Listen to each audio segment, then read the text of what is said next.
Hello, everybody. We are back. I do not know if you can hear the rain going on behind me, by which I mean outside of me.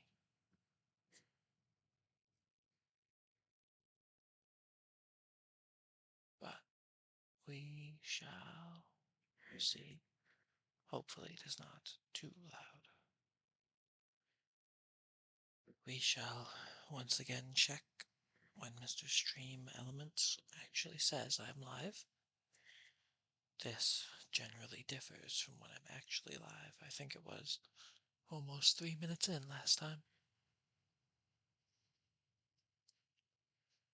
Who knows? Who knows? Last chapter, our dear old monster was kicked, well, was run out of the house that he had been hiding in because he finally showed himself.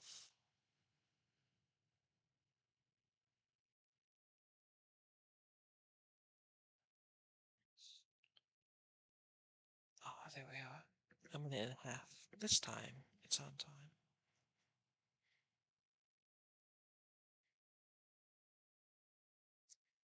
We shall see, we shall see.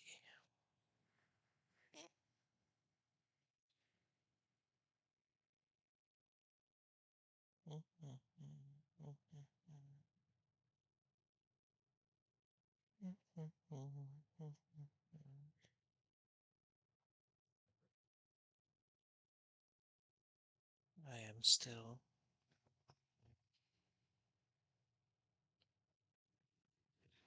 debating lowering this time to 5 minutes instead of 10, given that people normally show up a bit late anyway.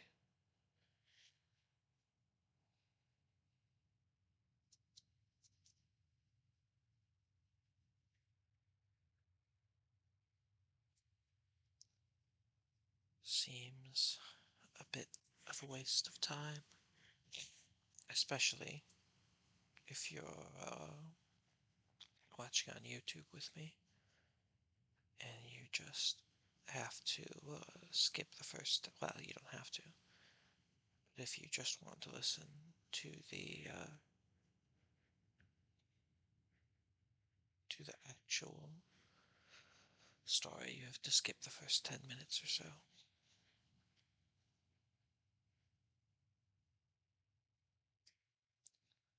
Oh well.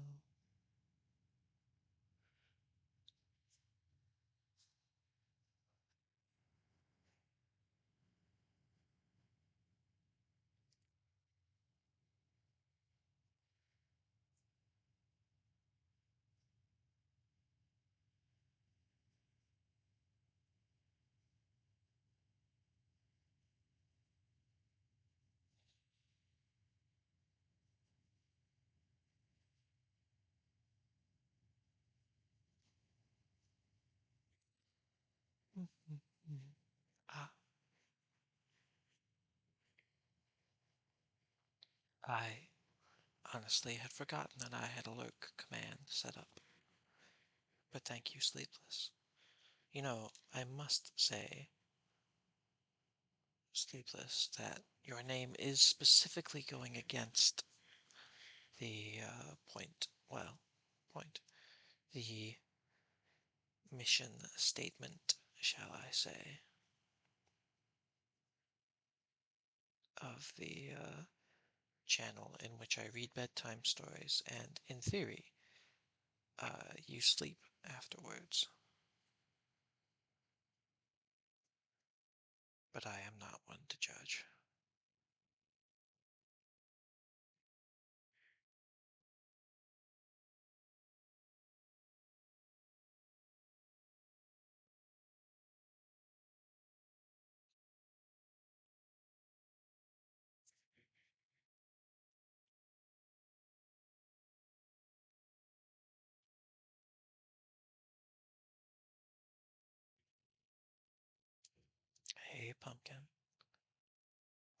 said you could make it.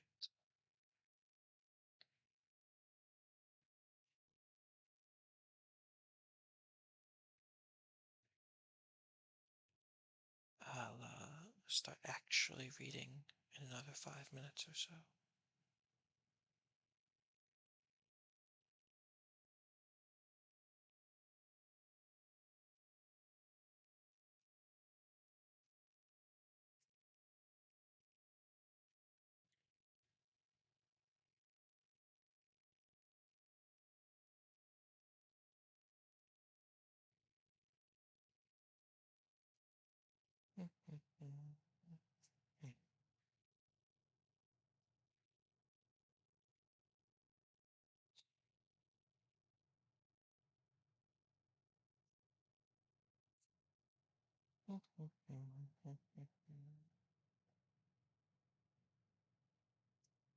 Think I am finally getting used to the new job.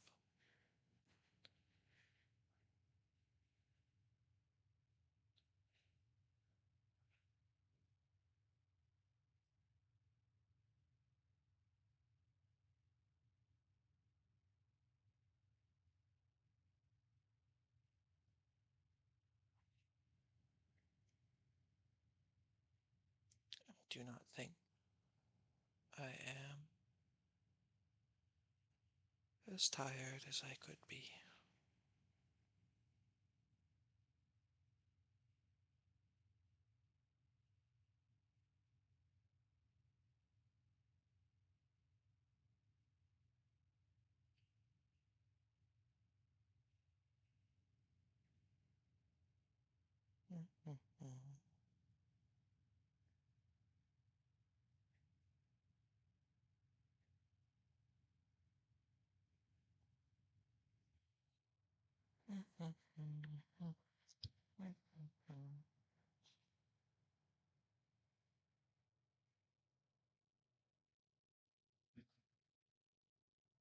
I will ask again now that people are actually here. Can you guys hear the rain in the background? It's quite loud for me, but I have my window open. Close it if I need to.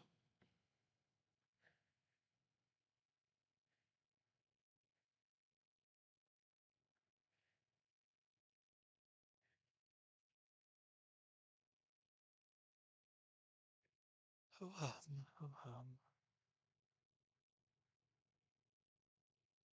Let's see, 28 now, another 2 minutes, and I can start.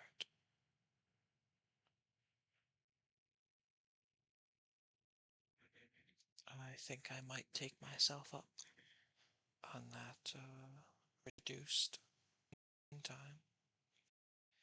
So, if you are on YouTube, know that in the next video you may only have to skip forwards 5 minutes instead of 10.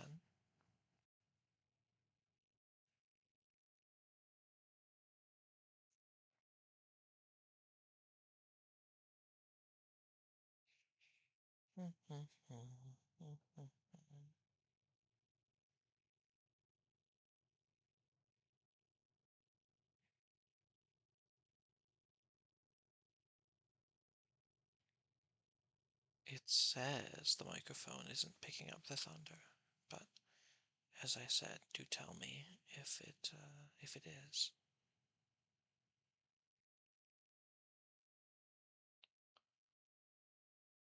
I will make sure to close the window.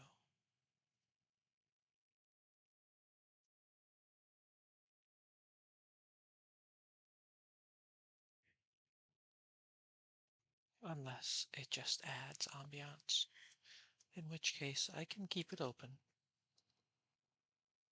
I am a big fan of ambiance.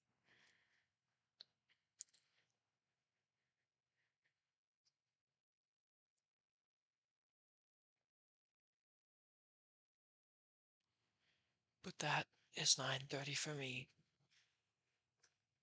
so I will get situated in my chair and start reading. Cursed, cursed Creator, why did I live?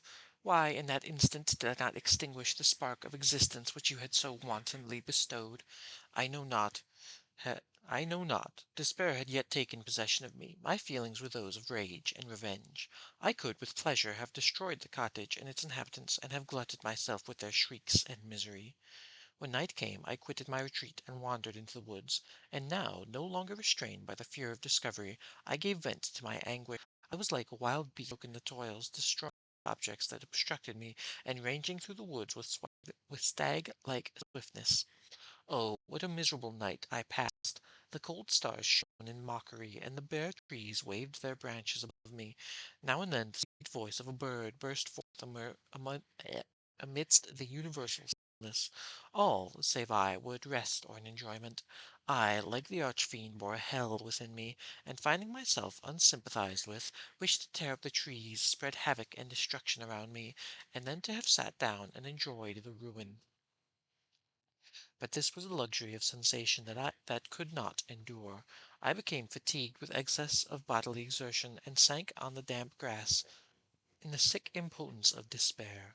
There was none among the myriads of men that existed who would pity or assist me, and should I feel kindness towards my enemies? No, from that moment I declared everlasting war against the species, and more than all against him who had formed me and sent me forth in this insupportable misery. The sun rose. I heard the voices of men, and knew that it was impossible to return to my retreat during that day. Accordingly, I hid myself in some thick underwood, determining to devote the ensuing hours to reflection on my situation. The pleasant sunshine and the pure air of day restored me to some degree of tranquillity, and when I considered what had passed at the cottage, I could not help believing that I had been too hasty in my conclusions. I had certainly acted imprudently. It was apparent that my conversation had interested the father in my behalf, and I was a fool in having exposed my person to the horror of his children. I ought to have familiarized the old De Lacy to me, and by degrees to have discovered myself to the rest of his family, when they should have prepared for my approach. But I did not believe in my errors to be irretrievable, and after much consideration I resolved to return to the cottage, seek the old man, and by my representations win him to my party. These thoughts calmed me, and in the afternoon I sank into a profound sleep, but the fever in my blood did not allow me to be visited by peaceful dreams. The horrible scene of the preceding day was forever acted before my eyes. The females were flying, and the enraged Felix tearing me from his father's feet. I awoke exhausted, and finding that it was already night, I crept forth from my hiding place and went in search of food. When my hunger was appeased, I directed my steps towards the well-known path that conducted to the cottage. All there was at peace. I crept into my hovel and remained in silent expectation of the accustomed hour when the family arose. The hour passed, the sun mounted high in the heavens, but the cottagers did not appear. I trembled violently, apprehending some dreadful misfortune. The inside of the cottage was dark, and I heard no motion. I cannot describe the agony of this suspense. Presently two countrymen passed by, but paused near the cottage. They entered into conversation, using violent gesticulations, but I did not understand what they said, as they spoke the language of the country, which differed from that of my protectors. Soon after, however, Felix approached with another man. I was surprised, as I knew that he had not quitted the cottage that morning, and waited anxiously to discover from his discourse the meaning of these unusual appearances.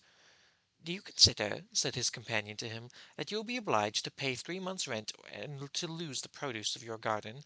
I do not wish to take any unfair advantage, and beg therefore that you will take some days to consider for your determinations." "It is utterly useless," replied Felix. "We can never again inhabit your cottage. The life of my father is in the greatest danger owing to the dreadful circumstance that I have related. My wife and my sister will never recover from their horror. I entreat you not to reason with me any more. Take possession of your tenement, and let me fly from this place." Felix trembled violently as he said this. He and his companion entered the cottage, in which they remained for a few minutes, and then departed. I never saw any of the family of De Lacy more. I continued for the remainder of the day in my hovel in a state of utter and stupid despair. My protectors had departed, and had broken the only link that held me to the world. For the first time the feelings of revenge and hatred filled my bosom, and I did not strive to control them, but allowed myself to be borne away by by the stream, and bent my head towards injury and death. When I thought of my friends, of the mild voice of De Lacy, the gentle eyes of Agatha, and the exquisite beauty of the Arabian, these thoughts vanished, and a gush of tears somewhat soothed me. But again, when I reflected that they had spurned and deserted me, anger returned, a rage of anger, and unable to injure anything human, I turned my fury towards inanimate objects. As night advanced, I placed a variety of combustibles around the cottage, and after having destroyed every vestige of cultivation in the garden, I waited with forced impatience until the moon had sunk to commence my operations. As night advanced, a fierce wind arose from the woods and quickly dispersed the clouds that had loitered in the heavens. The blast tore along like a mighty avalanche and produced a kind of insanity in my spirits that burst all bounds of reason and reflection. I lighted the dry branch of a tree and danced with fury around the devoted cottage, my eyes still fixed on the western horizon, the edge of which moon eerily touched. A part of its orb was at length hid, and I waved my brand. It sank, and with a loud scream I fired the straw, the health, the heath and bushes which I had collected. The wind fanned the fire, and the cottage was quickly enveloped by the flames, which clung to it and licked it with their forked and destroying tongues. As soon as I was convinced that no assistance could save any part of the habitation, I quitted the scene and sought for refuge in the woods. And now, with the world before me, whither should I bend my steps? I resolved to fly far away from the scene of my misfortunes. But to me, hated and despised, every country must be equally horrible. At length the thought of you crossed my mind. I learned from your papers that you were my father, my creator, and to whom could I apply with more fitness than to him who had given me life? Among the lessons that Felix had bestowed upon Safie, geography had not been omitted. I had learned from these the relative situations of the different countries of earth. You had mentioned Geneva as the name of your native town, and towards this place I resolved to proceed. I am going to pause and take a drink because I am already.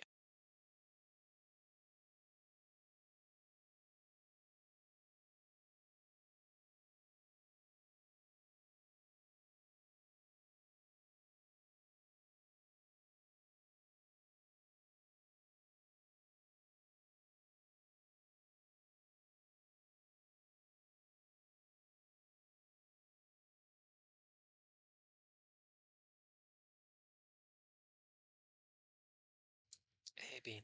It's good to have you.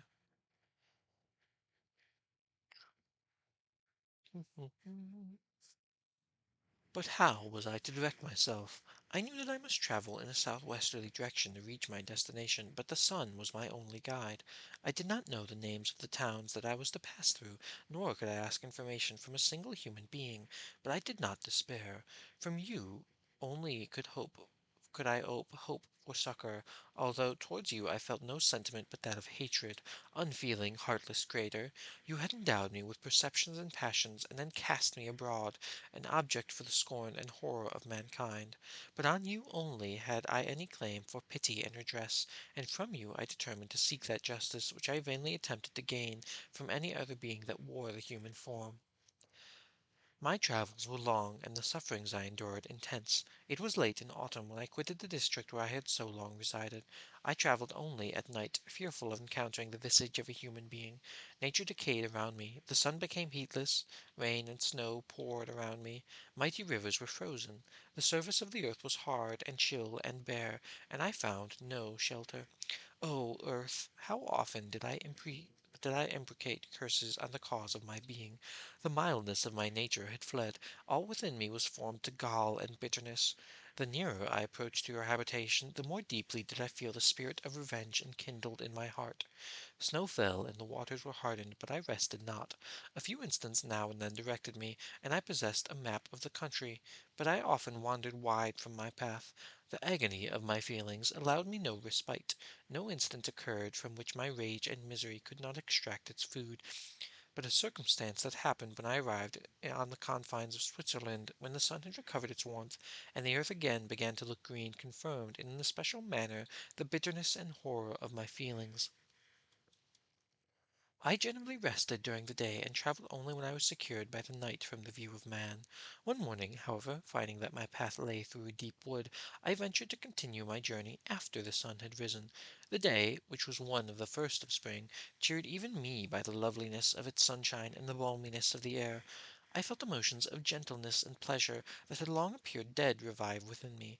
Half surprised by the novelty of these sensations, I allowed myself to be borne away by them, and forgetting my solitude and deformity, dared to be happy. Soft tears again bedewed my cheeks, and I even raised my humid eyes with thankfulness towards the blessed sun, which bestowed such joy upon me. I continued to wind among the paths of the wood until I came to its boundary, which was skirted by a deep and rapid river, which into many of the trees bent their branches, now budding with fresh spring. Here I paused, not exactly knowing what path to pursue, when I heard the sound of voices that induced me to conceal myself under the shade of a cypress. I was scarcely hid when a young girl came running towards the spot where I was concealed, laughing, as if she ran away from someone in sport. She continued her course along the precipitous sides of the river, when suddenly her foot slipped and she fell into the rapid stream. I rushed from my hiding place, and with extreme labor from the force of the current, saved her and dragged her to the shore.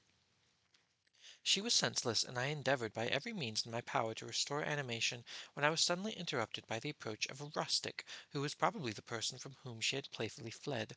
Upon seeing me, he darted towards me, and, tearing the girl from my arms, hastened towards the deeper parts of the wood. I followed speedily, I hardly know why, but then the man saw me draw near, he aimed a gun, which he carried, at my body, and fired. I sank to the ground, and my injurer, with increased swiftness, escaped into the wood. This was then the reward of my benevolence. I had saved a human being from destruction, and as recompense I now writhed under the miserable pain of a wound which shattered the flesh and bone. The feelings of kindness and gentleness which I had entertained but a few moments before gave place to a hellish rage and gnashing of teeth. Inflamed by pain, I vowed eternal hatred and vengeance to all mankind. But the agony of my wound overcame me, my pulses paused, and I fainted. For some weeks I have led a miserable life in the woods, endeavoring to cure the wound which I had received. The ball had entered my shoulder, and I knew not whether it remained there or passed through. At any rate, I had no means of extracting it. My sufferings were augmented by the oppressive sense of the injustice and ingratitude of their affliction. My daily vows rose for revenge, a deep and deadly revenge, such as would alone compensate for the outrages and anguish I had endured. After some weeks my wound healed, and I continued my journey. The labors I endured were no longer to be alleviated by the bright sun or gentle breezes of spring. All joy was but a mockery, which insulted my desolate state, and made me feel more painfully that I was not made for the enjoyment of pleasure. But my toils now drew to a close, and in 2 months from this time I reached the environs of Geneva. It was evening when I arrived, and I retired to a hiding place among the fields that surrounded it, to meditate in what manner I should apply to you. I was oppressed by fatigue and hunger, and far too unhappy to enjoy the gentle breezes of evening, or the prospect of the sun setting behind the stupendous mountains of Jura. At this time a light sleep relieved me from the pain of reflection, which was disturbed by the approach of a beautiful child, who came running into the recess I had chosen, with all the sportiness of infancy. Suddenly, as I gazed upon him, an idea seized me that this little creature was unprejudiced, and had lived too short a time to have imbibed a horror of deformity. If, therefore, I should seize him and educate him as my companion and friend, I should not be so desolate in this peopled earth. Urged by the impulse, I seized on the boy as he passed, and drew him towards me.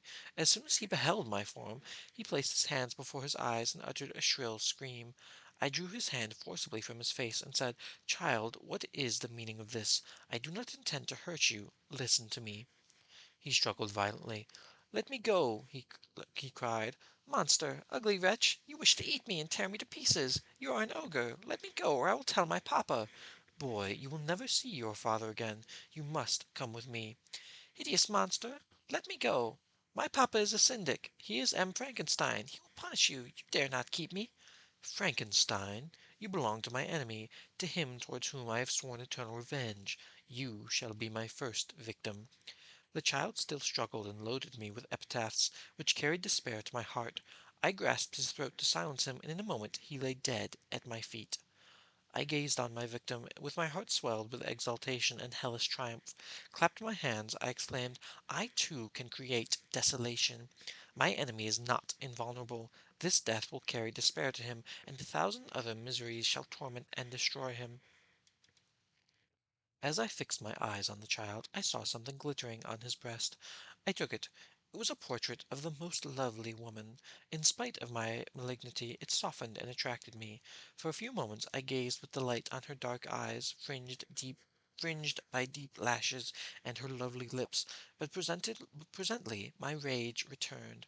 I remembered that I was forever deprived of the delights that such beautiful creatures could bestow, and that she whose resemblance I contemplated would, in regarding me, have changed that air of divine benignity to one expressive of disgust and affright. Can you wonder that such thoughts transported me with rage? I only wonder that in that moment, instead of venting my sensations in exclamations and agony, I did not rush among mankind to perish in attempt to destroy them. While I was overcome by these feelings, I left the spot where I had committed the murder, and seeking a more secluded hiding place, I entered a barn which had appeared to me to be empty.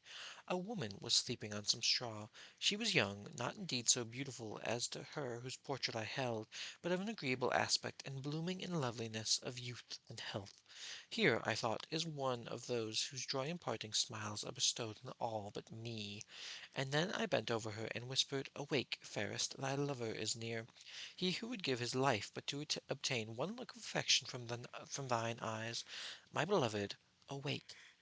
The sleeper stirred. A thrill of terror ran through me. Should she indeed awake and see me, and curse me, and denounce the murderer? Thus she would assuredly act if her darkened eyes opened and she beheld me. The thought was madness. It stirred the fiend within me. Not I, but she shall suffer. The murder I have committed because I am for ever robbed of all that she could give me, she shall atone. The crime at its source in her, be hers the punishment. Thanks to the lessons of Felix and the sanguinary laws of man, I had learned now to work mischief. I bent over her and placed the portrait securely in one of the folds of her dress. She moved again, and I fled. For some days I haunted the spot where these scenes had taken place, sometimes wishing to see you, sometimes resolved to quit the world and its miseries for ever. At length I wandered towards these mountains, and have ranged through their immense recesses, consumed by a burning passion which you alone can gratify. We may not part until you have promised to comply with my requisition. I am alone and miserable. Man will not associate with me, but one as deformed and horrible as myself would not deny herself to me. My companion must be of the same species and have the same defects. This being you must create. That is chapter 16, so I will take another drink of water.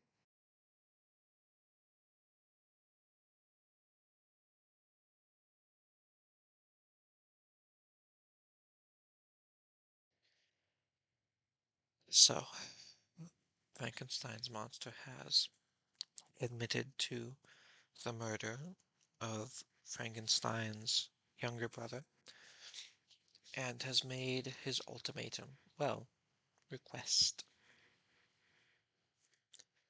He wants a partner.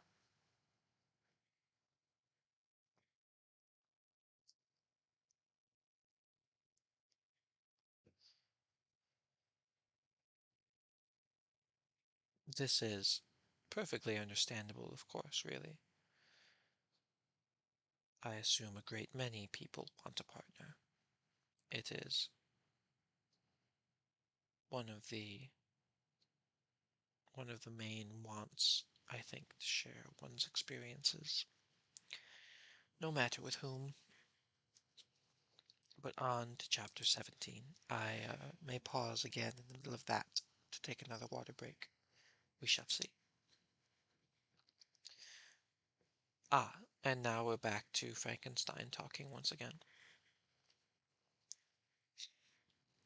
The being finished speaking, and fixed his looks upon me in the expectation of a reply, but I was bewildered, perplexed, and unable to arrange my ideas sufficiently to understand the full extent of his proposition. He continued, You must create a female for me with whom I can live in the interchange of these sympathies necessary for my being. This alone you can do, and I demand it of you as right which you must not refuse to concede. The latter part of his tale had kindled anew in me the anger that had died away while he narrated his peaceful life among the cottagers. As he said this, I could no longer suppress the rage that burned within me. I do refuse. I do refuse it, I replied, and no torture shall ever extort a consent from me. You may render me the most miserable of men, but you shall never make me the base in my own eyes. Shall I create another like yourself, whose joint wickedness might desolate the world? Begone! I have answered you. You may torture me, but I will never consent. You are in the wrong, replied the fiend, and instead of threatening, I am content to reason with you. I am malicious because I am miserable. Am I not shunned and hated by all mankind? You, my creator, would tear me to pieces in triumph. Remember that, and tell me why I should pity man more than he pities me. You would not call it murder if you would precipitate me into one of those ice rifts and destroy my frame, the work of your own hands. Shall I respect man when he condemns me? Let him live with me in the interchange of kindness, and instead of injury I should bestow every benefit upon him with tears of gratitude at his acceptance. But that cannot be. The human senses are insurmountable barriers to our union. Yet mine shall not be in the submission of abject slavery. I will revenge my injuries. If I cannot inspire love, I will cause fear, and chiefly towards you, my arch enemy, because my creator, do I swear inextinguishable hatred. Have a care. You will work at your destruction, nor finish until I desolate your heart, so that you shall curse the hour of your birth. A fiendish rage animated him as he said this. His face was wrinkled into contortions too horrible for human eyes to behold, but presently he calmed himself and proceeded. I intended to reason. This passion is detrimental to me, for you do not reflect that you are the cause of its excess. If any being felt emotions of benevolence towards me, I should return them 100 and 100-fold. For that one creature's sake I would make peace with the whole kind. But I now indulge in dreams of bliss that cannot be realized. What I ask of you is reasonable and moderate. I demand a creature of another sex, but as hideous as myself. The gratification is small, but it is all that I can receive, and it shall content me. It is true we shall be monsters, cut off from all the world, but on that account we shall be more attached to one another. Our lives will not be happy, but they will be harmless and free of the misery I now feel. Oh, my Creator, make me happy. Let me feel gratitude towards you for one benefit. Let me see that I excite the sympathy of some existing thing. Do not deny me my request. I was moved. I shuddered when I thought of the possible consequences of my consent, but I felt that there was some justice in his argument. His tale and the feelings he now expressed proved him to be a creature of fine sensations, and I did not, as his maker, owe him all the portion of happiness that was in my power to bestow. He saw my change of feeling and continued. If you consent, neither you nor any other human being shall ever see us again. I will go to the vast wilds of South America. My food is not that of man. I do not destroy the lamb and the kid to glut my appetite. Acorns and berries afford me sufficient nourishment. My companion will be of the same nature of myself, and will be content with the same fare. We shall make our bed of dried leaves. The sun will shine on us. The sun will shine on us as on man, and will ripen our food. The picture I present to you is peaceful and human, and you must feel that you could not deny it, only in the wantonness of power and cruelty. Pitiless as you have been towards me, I now see compassion in your eyes. Let me seize the favorable moment and persuade you to promise what I so ardently desire. You propose, replied I, to fly from the habitants of man to dwell in those wilds where the beasts of the field will be your only companions. How can you, who long for love and sympathy of man, persevere in this exile? You will return and again seek their kindness, and you will be met with their detestation. Your evil passions will be renewed, and you will have a companion to aid you in the task of destruction. This may not be. Cease to argue the point, for I cannot consent. How inconstant are your feelings! But a moment ago you were moved by my representations. Why do you again harden yourself to my complaints? I swear to you, by the earth which I inhabit, and by you that made me, that with the companion you bestow, I will quit the neighborhood of man and dwell, as it might chance, in the most savage of places. My evil passions have fled, for I shall meet with sympathy. My life will flow quietly away, and in my dying moments I shall not curse my Maker. His words had a strange effect on me. I compassionated him, and sometimes felt a wish to console him, but when I looked upon him, when I saw the filthy mass that moved and talked, my heart sickened, and my feelings were altered to those of horror and hatred. I tried to stifle these sensations. I thought that I could not sympathize with him. I had no right to withhold from him the small portion of happiness which was yet in my power to bestow. "You swear," I said, "to be harmless, but have you not already shown a degree of malice that should reasonably make me distrust you? May not even this be a feint that will increase your triumph by affording a wider scope for your revenge?" "How is this? I must not be trifled with, and I demand an answer." Ch- Nope, that's still Frankenstein talking. Sorry. "How is this? I must not be trifled with, and I demand an answer. If you have no ties and no affections, hatred and vice must be my proportion. The love of another will destroy the cause of my—" Nope, that is the creature. Oops. "And I shall become a thing of whose existence everyone will be ignorant. My vices are the children of a forced solitude that I abhor, and my virtues will necessarily arrive when I live in common with an equal. I shall feel the affections of a sensitive being and become linked to the chain of existence and events from which I am now excluded." I paused some time to reflect on all he had related and the various arguments which he had employed. I thought of the promise of virtues which he had displayed on the opening of his existence, and the subsequent blight on all kindly feeling by the loathing and scorn which his protectors had manifested towards him. His power and threats were not omitted in my calculations. A creature who could exist in the ice caves of the glaciers and hide himself from pursuit among the ridges of inaccessible precipices was a being possessing faculties that it would be vain to cope with. After a long pause of reflection, I concluded that the justice due both to him and my fellow creatures demanded of me that I should comply with his request. Turning to him, therefore, I said, "I consent to your demand on your solemn oath to quit Europe for ever, and every other place in the neighborhood of man, as soon as I shall deliver into your hands a female who will accompany you into your exile." And once again, I'm going to take a drink.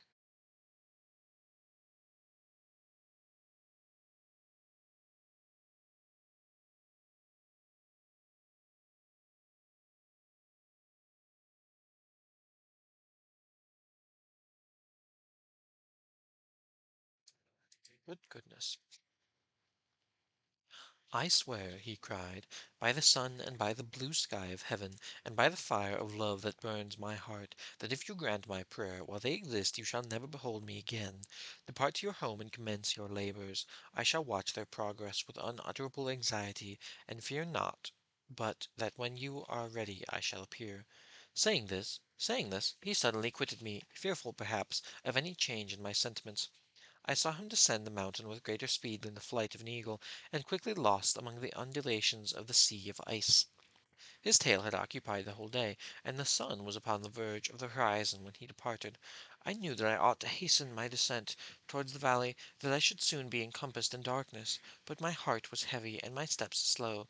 The labor of winding among the little paths of the mountain, and fixing my feet firmly as I advanced, perplexed me, occupied as I was by the emotions which the occurrences of the day had produced. Night was far advanced when I came to the halfway resting place, and seated myself beside the fountain. The stars shone at intervals as the clouds passed from over them. The dark pines rose before me, and every here and there a broken tree lay on the ground. It was a scene of wonderful solemnity, and stirred strange thoughts within me. I wept bitterly, and clasping my hands in agony, exclaimed, "O stars and clouds and winds, ye are all about to mock me. If ye really pity me, crush sensation and memory, let me become as naught. But if not, depart and leave me in darkness."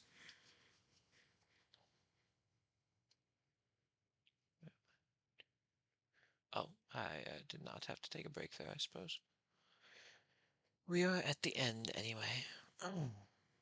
These were wild and miserable thoughts, but I cannot describe to you how the eternal twinkling of the stars weighed upon me, and how I listened to every blast of wind as if it were a dull, ugly siroc on its way to consume me. Morning dawned before I arrived at the village of Chamonix.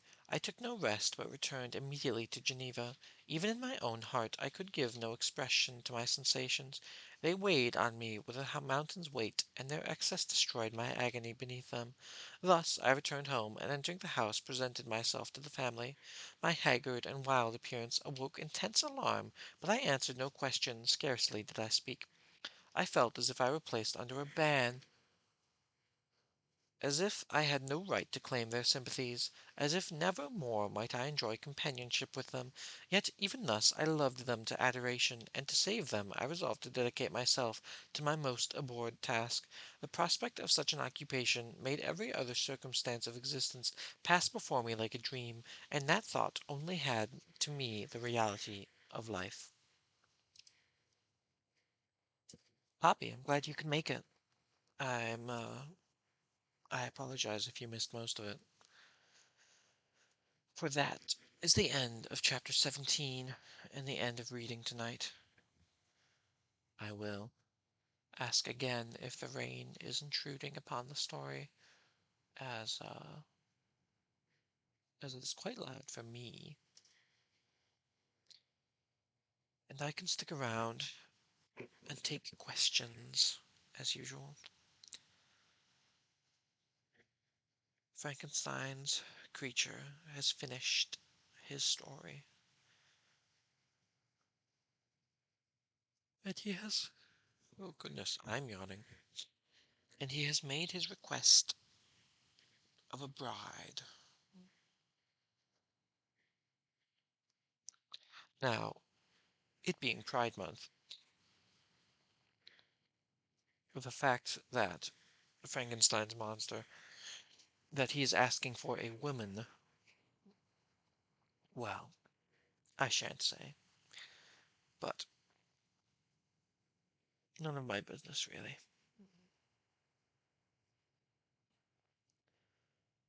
I can stick around until an uptime, quitting caffeine so I have a bad headache. I'm sorry, Poppy.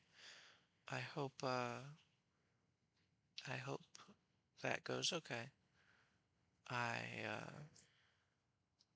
am certain I do not know the withdrawal symptoms of caffeine, but, I wish you the best of luck on that.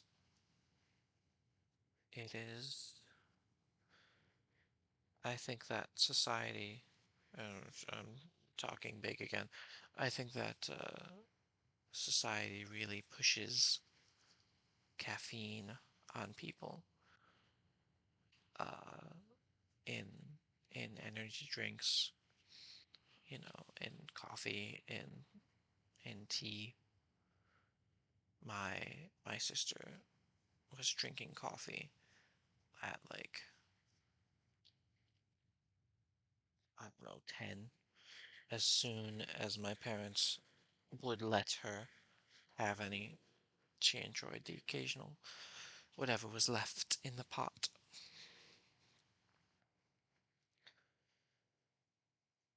But I managed never to get into it really. So, soft drinks, I will say, are a personal vice of mine. So, any caffeine I take, I get from there.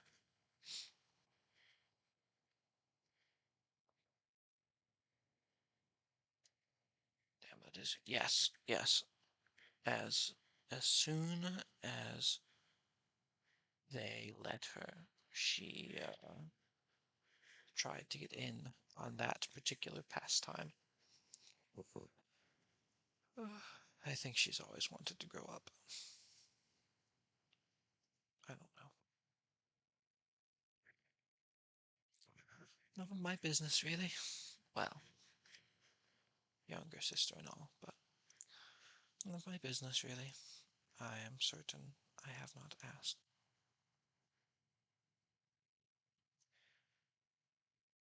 To return to my point, yes, I think that, a bit of caffeine is so absolutely normalized. Coffee is made to seem so special. I think coffee was, at least. I do not know if it is as such anymore.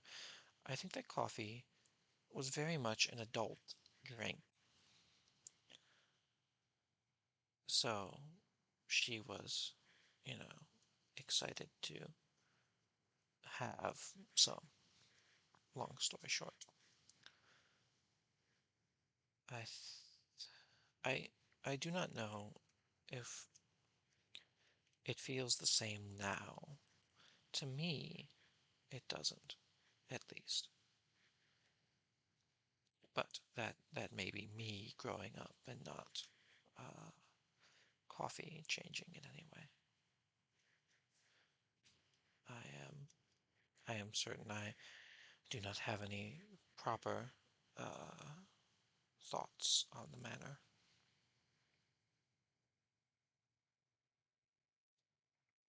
Oh, the usual. I talked about it a little bit at the beginning of stream, but I am getting used to work. It is, well, the new job at least. It is a lot more walking than I'm used to, but I was looking for a job where I wouldn't be sat at a desk all day. As much as I enjoy sitting at a desk all day, say, playing video games, I don't think I would enjoy sitting at a desk all day looking at spreadsheets. It simply does not interest me.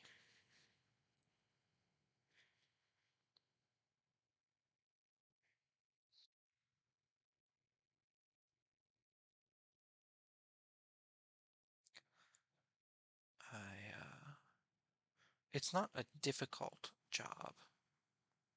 I, well, I don't think it is. It is, a normal warehouse job. I am walking around grabbing items off shelves, and on occasion I'm walking around putting items back on shelves. It is really quite exciting.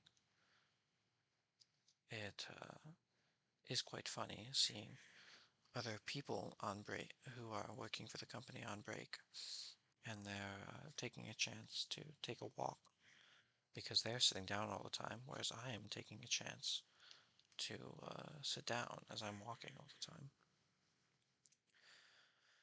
I did finish my book today, though, so I must remember to grab something else tomorrow to read, as I won't have my previous book to get into.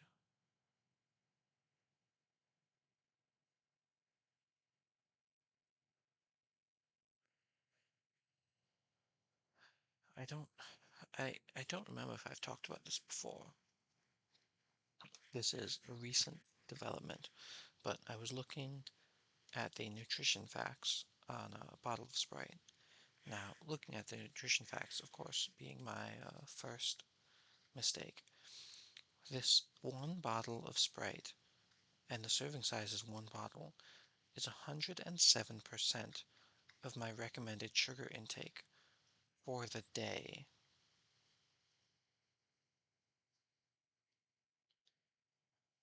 Like, this one bottle of Sprite is more sugar than I'm supposed to be drinking, than I'm supposed to be eating or drinking at all in a single day.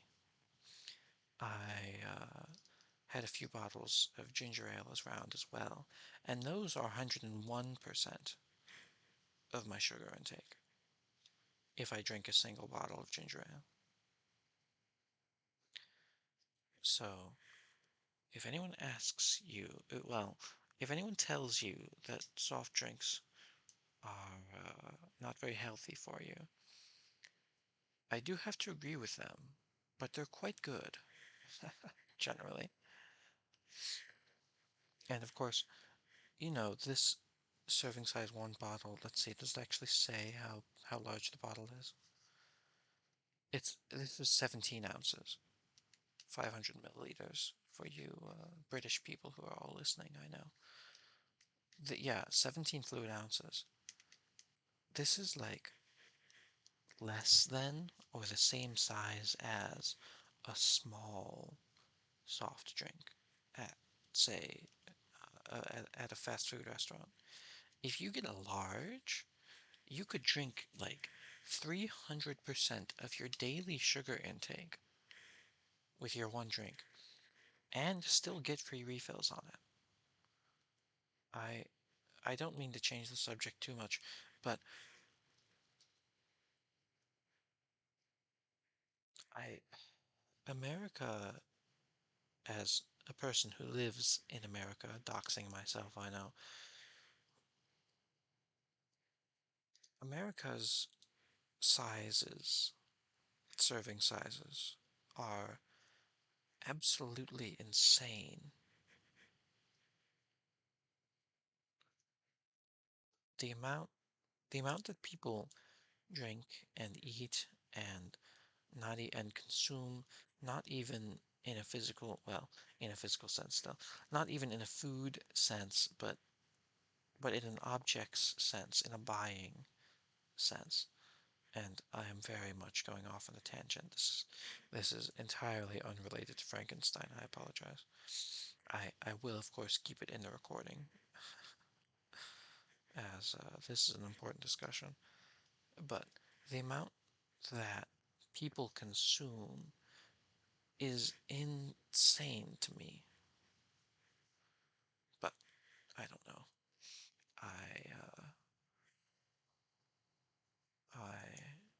lived in a house mostly without soft drinks as a kid.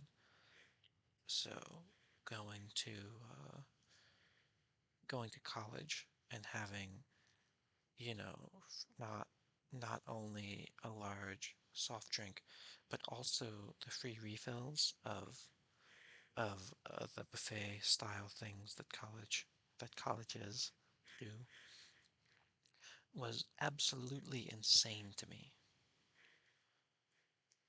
I I do not know how people do it.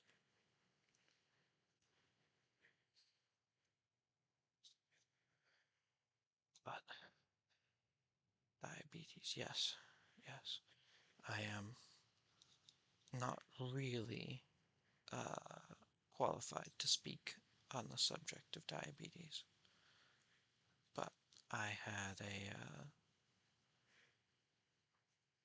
friend who had it in high school, and honestly, half the time he treated it like your average, what's the word, lactose intolerant person treated theirs, where he was just like, well, if this brownie kills me, then I guess I'll die. And that always seemed a bit odd to me, but I suppose if you live with it, you get used to it. Yeah, I I am again tangenting, but we watched, well, I did at least, and I might be dating myself a bit here, but I watched Super Size Me, like the documentary, like every year, every other year in health class through middle and high school. And first off, the documentary is fake. All of its a lot, at least, of its information is incorrect, and you shouldn't watch it. But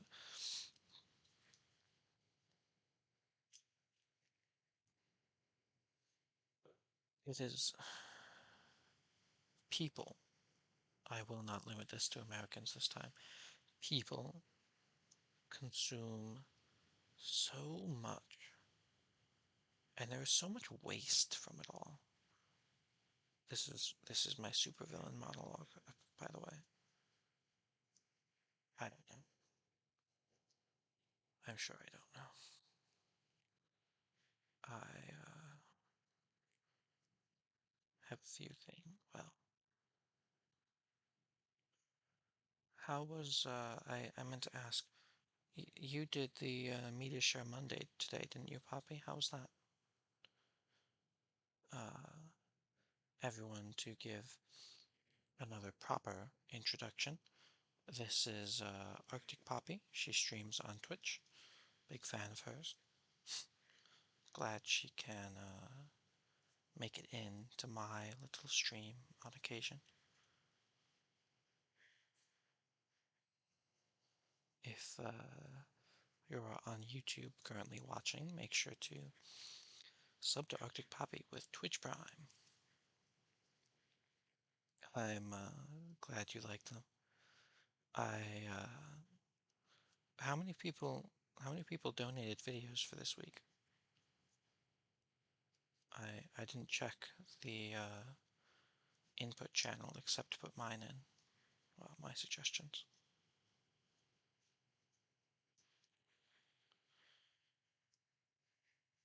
I had to go through a lot of work to get my suggestions to you.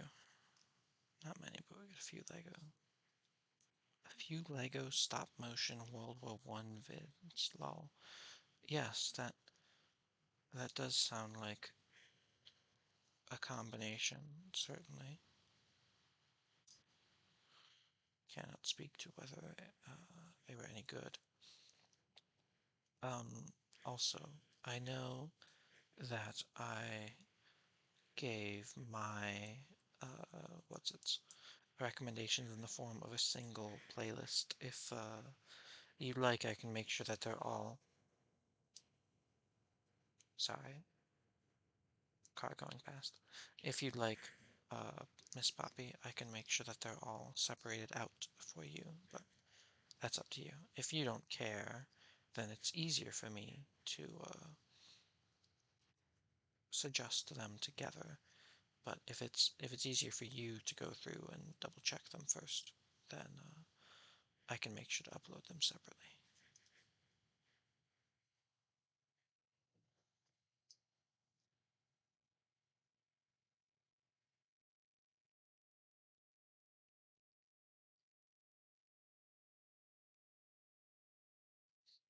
Excellent. Thank you. Yes, I don't know. Well, you probably noticed, but I made a whole new YouTube channel just to tear whatever videos I needed off of wherever they were and upload them to YouTube so that I could recommend them to you. As your average meme stealer does. Hog. Yes, yes, it was quite pog of me, if I do say so myself. This makes 4, I think, YouTube channels that I've created now. I really should, I really should stop doing that, perhaps. Well, 2 of them aren't being used at the moment, I think. I had my old one, which I used, which is to say, I had my old Google account that was attached to my old YouTube account, which has a single uploaded video, an English project, which I will not direct people to, as it was, well, as I didn't think it was very good. But we, my viewers and I, seem to have differing opinions on my voice, so I can leave them to it. But I still would not recommend it. And I have the voice of a god. Yes, well, I'm very cool and all that, I know. But,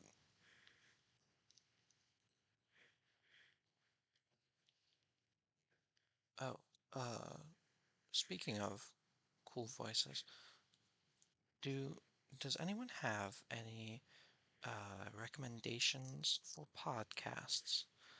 I've I'm allowed to have an earbud in at work while I'm stalking, not stalking. So I'm taking suggestions at the moment. Duncan Trussell Family Hour.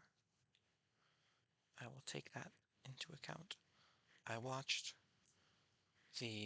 listened to, rather, the original Adventure Zone Balance art. If you're into D&D, it's quite popular. That's the McElroy's one. I quite liked that. but it's very long. I did not listen to their, or rather, I got partially through their second D&D playing, so the name of which is slipping from me now. I listened to all of Adventure Zone Graduation, but I thought that was just okay. Well, compared to Balance was something else, really. It's not quite fair to compare them. And I have not listened to any of Ether Sea, though. I think I will. I think I will. That's if when I say I haven't listened to any of Ether Sea, that's not true. I listened to Ether Sea, the beginning of Ether Sea when it was first coming out. Um,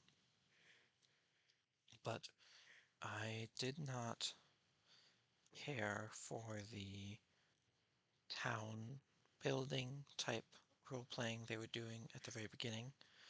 Uh, so I uh, so I quit. I stopped listening. I didn't care for it. I have been doing my third, I think, though it might be fourth, honestly, re-listen to the Magnus archives, which is a horror podcast that I recommend to anyone who thinks they can stomach it. It it is not especially bad horror, and it's not jump scary horror. I hate that. Um, what was I saying? Yes, I recommend the Magnus archives to anyone who cares to listen to it. It's it's done now. It's 200 episodes exact if you skip the filler episodes and talking with the creators episodes and all that. I I actually downloaded all of them, all of the episodes because I quite liked it. I am looking now. Yeah, 200 episodes. It is. Hmm, I can't see how many hours the whole thing is. That's a shame. It'd be nice if I could see that. Oh well, I will not be able to tell you tonight. But 200 episodes, and each episode is about an hour, is about half an hour long. So all of that's, adding up to 100 hours of content, or a little over 4 days. If I did that math right, yes.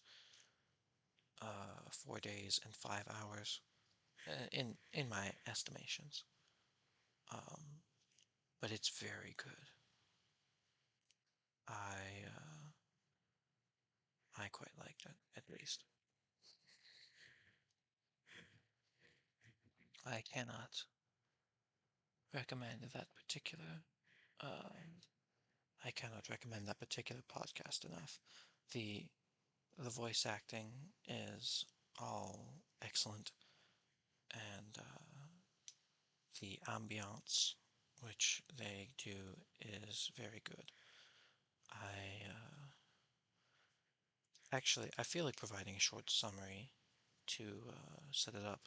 So, well, a short summary of the premise, shall I say, uh, as a continued ad for it.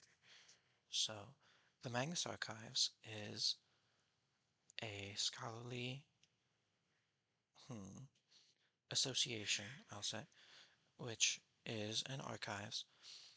So people go there to talk about supernatural experiences they've had.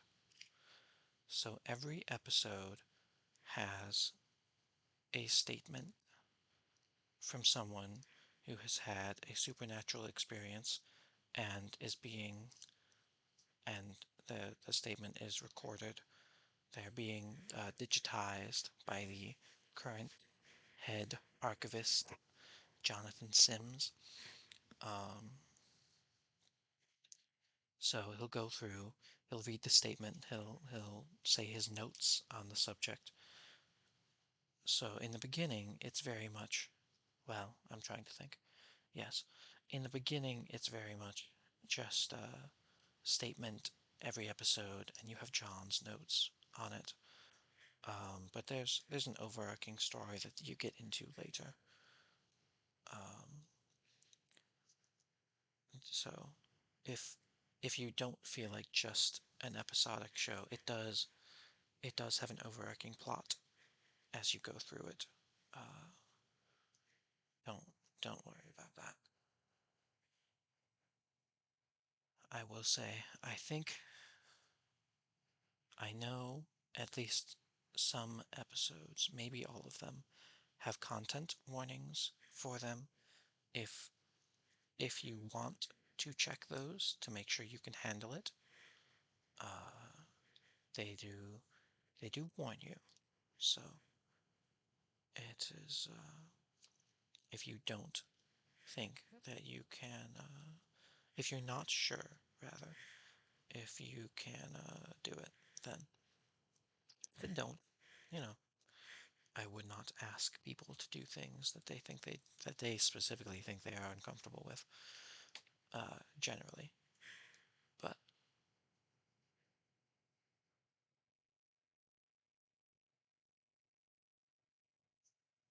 that's odd. Oh, no, I see.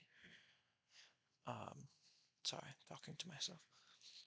Um, so yes, I greatly enjoy that particular podcast, and I would advise other people to listen to it if they get the chance. And if they don't get the chance, then that's fine. Who cares? But given that we have gone on enough tangents for one night, I think I will end the stream unless we've got another tangent that someone wants to suggest real quick, and I can do my best to get through that as well. So I'm going to mute myself as I grab another drink of water.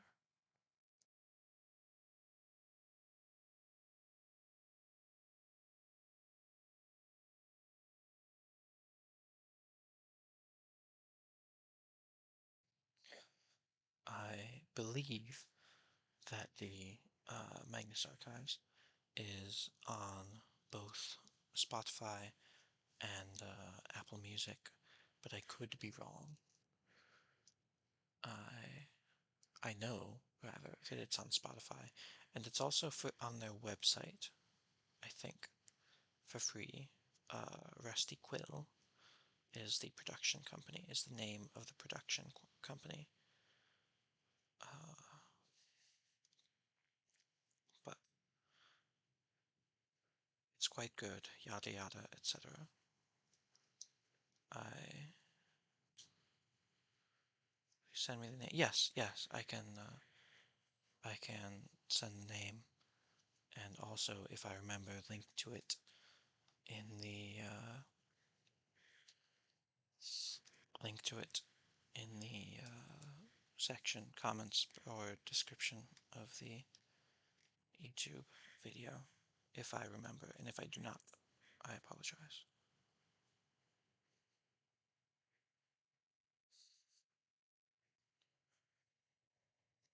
But for tonight, with that, I think I will end the stream. Thank you everyone for coming, and I will see you tomorrow with chapters 18 and 19 of Frankenstein. Only, only, what, 6 more chapters left? Because it's only 24 chapters? Yes. Yes. 24 chapters. Only, am I doing that math right? Am I doing that math wrong? Only 7, sorry, more chapters. But for now, good night, sleep tight, don't let the monsters bite.